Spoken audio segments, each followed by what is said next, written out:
안녕하십니까? 6월 18일 금요일 인도네시아 헤드라인 시작합니다. 첫 번째 소식입니다. 인도네시아 코로나19 확진자가 총 193만 7,652명으로 늘어났으며 이 중 사망 5만 3,476명, 완치 176만 3,870명으로 집계되어 2.8%의 치사율을 보이고 있습니다. 인도네시아의 코로나19 1일 확진자 수는 다시 증가세를 보이고 있으며 9,000명 수준에서 증감을 반복하고 있습니다. 자카르타주에서는 코로나 대유행을 예방하기 위한 차원에서 외국인에게도 무료로 코로나 백신 접종을 허용하였습니다.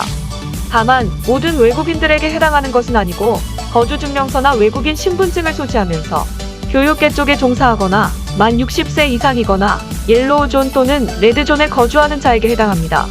이와 같은 결정은 자카르타가 인도네시아 전역으로 코로나를 전파한 진원지로 판단되기 때문입니다. 자카르타는 시민 100명당 4명꼴로 코로나 양성 판정을 받았는데 이는 인도네시아 평균의 6배에 달합니다. 한편 조코위 대통령은 자카르타에서 하루 10만 명에게 코로나 백신을 접종할 수 있도록 목표를 세웠습니다.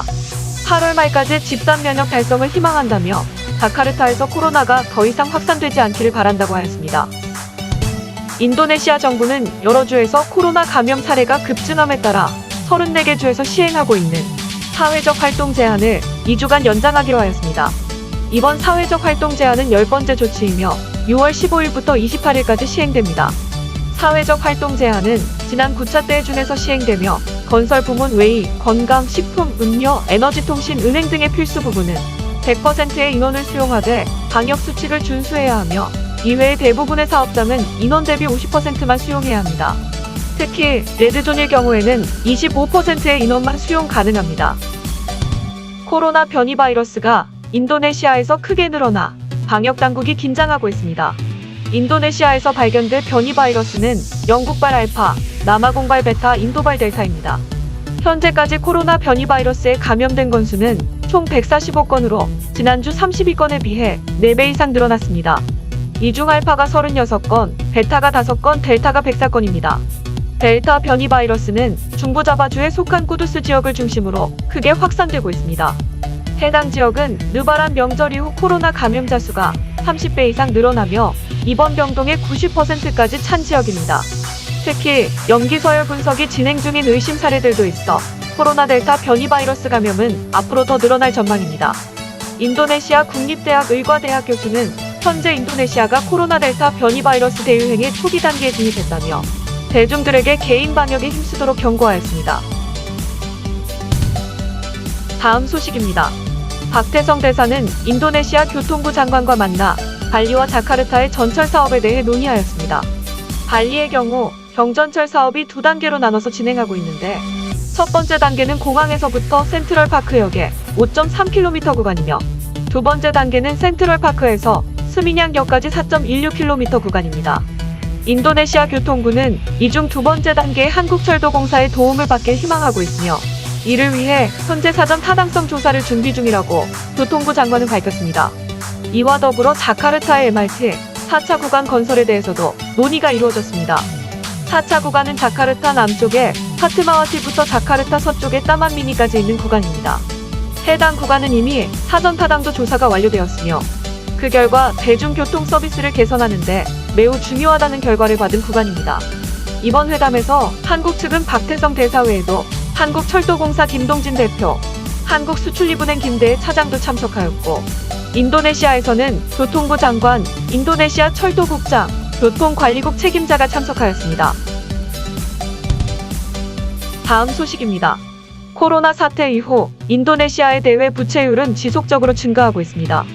2021년 3월 말 대외 채무는 4,156억 달러였지만 2021년 4월 말에는 4,180억 달러로 한 달 만에 24억 달러의 채무가 증가하였습니다. 반면 인도네시아 1분기 성장률은 12.6%를 기록한 데 비해 2분기에는 8.6%의 성장률을 보이는 데 그쳤습니다. 해당 부채 중 정부 부채는 총 2,060억 달러로 전월 2,034억 달러에 비해 26억 달러의 채무가 늘었습니다. 정부 부채의 경우 코로나19 대처와 경제 회복 프로그램에 대처하기 위한 지출이 20.8%로 가장 컸으며 뒤를 이어 정부 행정과 국방비, 의료 서비스와 사회 서비스, 교육 서비스, 건설 그리고 금융 서비스 순으로 대외 채무가 소비되었습니다. 한편 민간 부분 대외 부채의 경우 2,094억 달러에서 2,090억 달러로 감소되었으며 비금융권 기업에 대한 채무 증가율도 전월 5.3%에서 4.3%로 둔화되었습니다. 참고로 비금융권 기업은 전기, 가스, 온수 광물 채광 부분을 말합니다. 인도네시아의 대외 채무가 민간 부분은 감소하였고 정부 부채는 증가하였지만 증가된 부분이 경제 회복 프로그램의 비율이 크기 때문에 이후 코로나 사태만 유의한다면 긍정적인 신호로 보입니다. 다음 소식입니다. 미국 질병통제예방센터는 인도네시아를 여행을 자제하는 단계인 레벨 3으로 지정하였습니다. 미국이 인도네시아를 레벨 3단계로 상향시킨 가장 큰 원인으로 최근 다시 높아지고 있는 코로나 확진자 발생률로 추측되고 있습니다. 이어 두 번째는 파푸아 지역의 갈등 상황이 고조되고 있는 것 때문으로 보입니다. 현재 인도네시아령 파푸아 지역에서는 연일 총격전이 발생하고 있으며 또한 테러리스트의 활동이 감지되어 6월 8일부터 테러주의보가 발령되었습니다. 과거의 데이터에 따라 테러리스트는 정부기관, 경찰서뿐만 아니라 예배당, 호텔, 레스토랑, 쇼핑센터 등 일반 시민들이 모이는 곳도 표적으로 삼고 있습니다. 마지막으로 지진, 쓰나미, 화산 폭발과 같은 자연재해를 원인으로 들고 있습니다. 자연재해 발생 시 해당 지역의 교통, 각종 인프라, 위생, 의료 서비스가 마비될 가능성이 높기 때문입니다. 참고로 여행경보 3단계인 경우 해당 국가 여행 전 백신 접종을 끝내야 하고 비접종자는 비필수 여행을 하지 않도록 권고하고 있습니다. 다음 소식입니다. 지난 3개월 동안 마약 집중 단속으로 발견된 마약이 5톤을 넘어 사회적 충격을 주고 있습니다. 압수된 마약 중 대부분은 우리에게 히로뽕으로 더 잘 알려진 메스암페타민이었습니다. 자카르타 경찰청장은 인도네시아는 마약에 쉽게 노출될 수 있는 나라이며 마약이 구매자에게 유통되는 과정이 타국가에 비해 빠르고 짧다고 주의를 주었습니다. 전문가들은 코로나 대유행 기간 중 마약 소비가 급격하게 상승하고 있으며 다음 정권에서는 마약 관련 사회 문제의 심각성을 인지하고 대처해야 한다고 전했습니다. 인도네시아에 유통되는 마약의 대부분은 이란 등의 중동 지역에서 들어오고 있으며 선박에서 선박으로 실어 나르는데 통상 2회의 교차 운행을 통해 마약이 인도네시아로 진입하는 것으로 알려져 있습니다.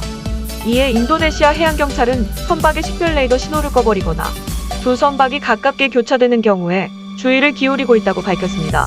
특히 지난 14일에 적발된 마약은 역대 두 번째 수량으로 1.1톤의 메스암페타민이 압수되었고 총 6명이 체포되었는데 그중 2명은 나이지리아 국적이었습니다. 이들은 커피 케이스와 여러 가지 플라스틱 케이스를 이용하여 인도네시아의 4개 주의 마약을 유통하고 있었습니다. 다음 소식입니다. 인도네시아 정부는 2060년 탄소 중립국을 목표로 여러 가지 전략을 발표하였습니다. 그중 2050년까지 신차의 경우 전기차만 판매할 수 있게 방침을 정했으며 2056년까지 화력발전소를 모두 폐쇄키로 하였습니다. 에너지광물자원부 장관은 2040년부터 신규로 판매하는 오토바이와 2050년부터 신규로 유통되는 자동차는 모두 전기 차량이 될 것이라고 밝혔습니다. 이를 위해 정부에서는 전기 오토바이와 전기차 구매를 촉진할 수 있는 인센티브를 제공할 예정입니다. 한편 자카르타의 대기오염 문제는 위험을 넘어 심각한 단계입니다. 2019년 기준 등록 자동차는 1,500만 대, 오토바이는 1억 1,200만 대 이상이 운행하고 있습니다. 한 해 평균 자동차는 10만 대 이상에 오토바이는 65만 대 이상 팔렸습니다. 이에 발맞춰 인도네시아 차량 공유 서비스 업체 고젝은 2030년까지 모든 차량과 오토바이를 전기 차량으로 전환해 배출가스 제로에 도전하겠다고 밝혔습니다. 또한 2056년까지 모든 화력발전소를 폐쇄하겠다는 전략도 눈길을 끌었습니다. 총 4단계의 정책을 발표하였는데 첫 번째 단계로 2030년까지 자카르타 무아라카랑 발전소, 스마랑의 탐방노록 발전소, 동부자바의 그리십 발전소 등 3개의 석탄 발전소를 폐쇄할 것입니다. 2단계로 2035년까지 총 9기가와트의 석탄 발전소를 추가로 폐쇄할 예정입니다. 이어 2040년까지 효율이 좋은 초임계압 화력발전소를 폐쇄하는 것이 3단계이며 2056년까지 초초임계 화력발전소까지 폐쇄하므로 총 4단계의 폐쇄 전략이 마무리됩니다. 이를 위해 인도네시아 정부는 2021년부터 신규 석탄 발전소를 짓지 않기로 했으며 전력 수급을 위해 태양열, 수력, 지열 등의 신재생에너지 생산량을 지속적으로 늘릴 예정입니다. 다음 소식입니다. 인도네시아 정부가 프랑스에서 전투기 36대를 도입하는 계약을 체결하였다고 현지 매체가 보도하였습니다. 해당 보도가 사실이라면 KF-21 보람의 전투기를 공동 개발하는 한국 입장에선 수출 전선에 타격을 받은 것입니다. 인도네시아의 라팔 전투기 도입은 지난해 10월 인도네시아 국방부 장관이 프랑스를 방문해 프랑스 국방부 장관을 만난 뒤 본격적으로 추진됐으며, 지난 2월 인도네시아 공군 참모총장이 2024년까지 라팔 전투기 도입 계획을 공식적으로 언급하기도 했습니다. 이와 관련하여 우리나라 방위사업청은 KF-21은 2026년 이후 본격적으로 도입될 수 있기 때문에 2024년 보강 계획인 라팔 전투기와는 비교 대상이 아니라는 입장을 밝혔습니다. 그러나 인도네시아는 KF-21 공동 개발 비용으로 총 1조 7,300억 원을 분담해야 하지만 지금까지 2,200억 원만 납부한 상태입니다. 게다가 코로나 대유행으로 인해 인도네시아 국방비도 넉넉하지 못한 상황에서 라팔 전투기를 대량 구매할 경우 KF-21 사업을 포기할 수 있어 우려를 사고 있습니다. 하지만 해당 보도는 인도네시아 정부의 공식적인 입장도 아니며 특별한 동향도 없었기 때문에 오보일 가능성도 있다고 판단되고 있습니다. 시청해주셔서 감사합니다. 다음 시간에 뵙겠습니다.